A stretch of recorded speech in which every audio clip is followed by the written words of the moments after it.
Well, the simple answer to that question, the broad answer is that they're the victims of massive groupthink. Church apparently is the place where you don't think critically.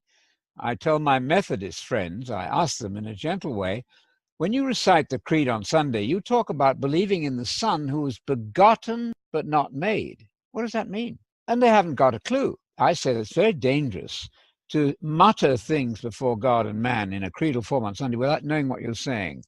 So the answer is the capital W on word there is the trap. It doesn't say in the beginning was the Son. It says in the beginning was the Word. The Word in the Old Testament is never a person. It's God's mind, God's plan, God's project, his king-making project, his kingdom project, if you like. God's thinking, his intention and purpose. So take the capital W off word, which is frightfully misleading, and then you'll see that Jesus is what that word became. Jesus embodies the wisdom and word. Wisdom and word are more or less the same thing. The word and the wisdom of God. He walks around speaking for God. He's not God, of course. Nobody thinks that God can die in the Bible, much less that God can be born.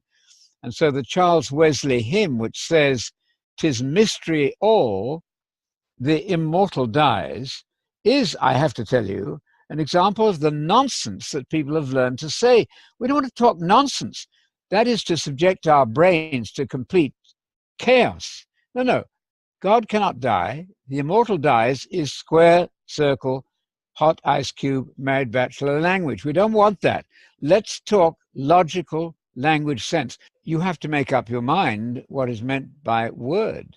If you think it's the second member of the Trinity pre-existing himself, then you're going to put a capital W on there, and you're going to put a capital H on him. But that's a pure assumption. That's to begin with your conclusion instead of saying, now, what about this? Let me tell you that all the English translations before the King James didn't have this capital W. They had all things are made through it, the word. So the first choice here is to say it is the word of God, the self-expression of God, and that it, that wisdom and plan and purpose of God, came into existence as Jesus, the human being. That's very easy. Then you don't have the fearful complexities of trying to explain the Trinity to yourself or anybody else. It's very simple. Wisdom dwelt with God. Light dwells with God in Daniel 2:22, I think it is. Light was with God.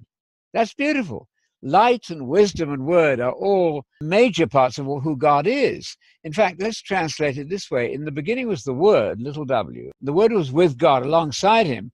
Things are with you, which are your main concern. You might say your baby, the thing you're really concerned with, the things concerning God.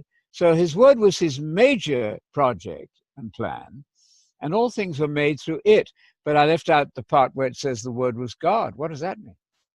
The word God there is an emphatic position. It's as though John is saying the word was God, underline God.